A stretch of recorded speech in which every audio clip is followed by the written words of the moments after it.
knowledge, no. And then on the Affordable Care Act, is he willing to give more, to share more on what he'd like to negotiate on the Affordable Care Act later? Is he willing to say specifically what he would like and when? But look, the president is definitely committed to fixing and improving our healthcare system. You saw it again last week when he had one of the largest pharmaceutical companies in the world coming into the Oval Office and promising to lower drug prices by 200, 300, 100% in many cases for various types of drugs for American patients. That is a huge fix to a broken system that has been ripping off the American people for far too long. So the president's very committed to this. But right now, we need to reopen the federal government, and the president is remaining very firm in that position. Catherine. If the vote fails in the Senate today to reopen the government, would that trigger layoffs? Look, again, we hope that the vote will not fail because this administration wants to reopen the government. We don't want to see people laid off. But unfortunately, if this shutdown continues, layoffs are going to be an unfortunate consequence of that. Is there a timing for when that would happen? Well, look, we'll see how the vote goes tonight. And can you confirm, is the White House floating a proposal to cap Obamacare subsidies by denying them to new enrollees? I have not seen a proposal like that. Emily. Thanks, Caroline. The president said yesterday he was considering a phase 2 approach to Venezuela. Is the president considering U.S. boots on the ground or any kind of support of overthrowing Maduro?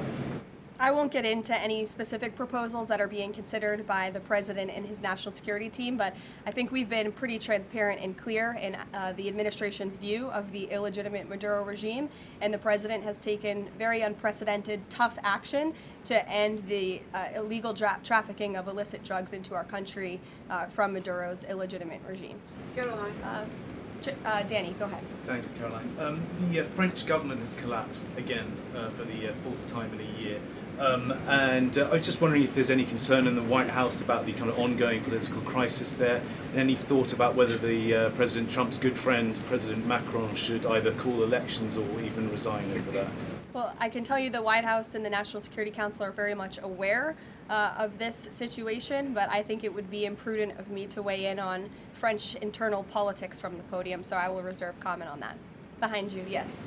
What is President Trump's expectations for talks today and I guess this week in Egypt? And is there a new timeline that the president is giving all sides to reach an agreement? Yes, there are technical talks happening right now in Egypt amongst Special Envoy Witkoff and Mr. Kushner, as well as the respective parties from all sides. What we saw take place on Friday, and I have not commented on that from the podium yet, is truly remarkable. You've seen all sides of this conflict agree that this war needs to end and agree to the 20-point framework that President Trump proposed. It's an incredible achievement, and the administration is working very hard to move the ball forward as quickly as we can. The president wants to see a ceasefire. He wants to see the hostages released, and the technical teams are discussing that as we speak to ensure that the environment is perfect to release those hostages. They're going over the lists of both the Israeli hostages and also the political prisoners who will be released, and those talks are underway, and the president is very much on the ball and is being apprised of this situation. The president has given a Sunday evening deadline. Obviously, the negotiations have extended that, I imagine. What is that new deadline? Does the president have a time frame in mind to see this phase implemented? Well, the Sunday evening deadline was to hear back from Hamas on the proposal one way or another. And of course, on Friday, Hamas put out a very clear statement in the president's view that they accept the president's framework, and that's why those technical talks are now underway. But again, we want to move very quickly on this, and the president wants to see the hostages released as soon as possible. Steve. How long do you expect those technical talks to last, Caroline? I don't want to draw a red line up here, Steve. Of course, it's very important, as I just mentioned, that we get this done quickly. That's how the president's team feels, so we can get some momentum, get the hostages out, and then move to the next part of this, which is really ensuring that we can create a lasting and durable peace in Gaza and ensure that Gaza is a place that no longer threatens the security of Israel or the United States. What do you expect to be on the agenda for the president's meeting with the Prime Minister of Canada tomorrow? I'm sure trade will be a topic of discussion tomorrow and all of the other issues that are facing both Canada and the United States. I know the president looks forward to having that discussion with Carney in the Oval Office. Caitlin.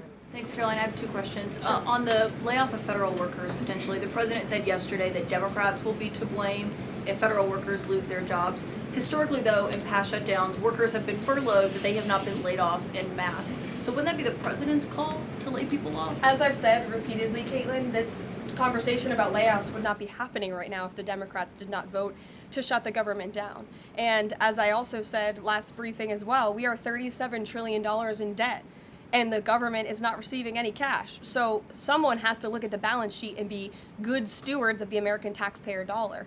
And layoffs are an unfortunate consequence of that. First term, for example. Well, as I'm telling you now, this administration is focusing on checking the balance sheet and ensuring we're doing the right thing by the American taxpayer.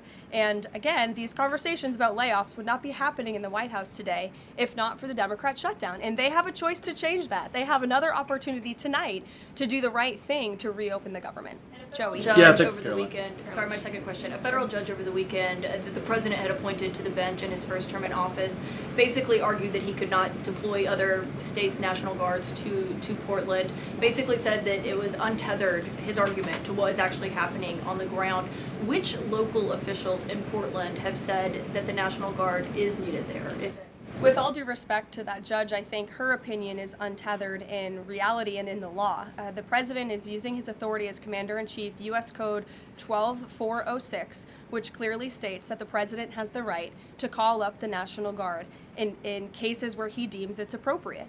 And if you look at what has happened in Portland, Oregon, for more than 100 nights, I was talking to our law enforcement team about it this morning, for more than 100 days, night after night after night, the ICE facility has been really under siege by these anarchists outside. They have been disrespecting law enforcement. They've been inciting violence. We saw, again, a guillotine rolled out in front of this federal building. And so the president wants to ensure that our federal buildings and our assets are protected.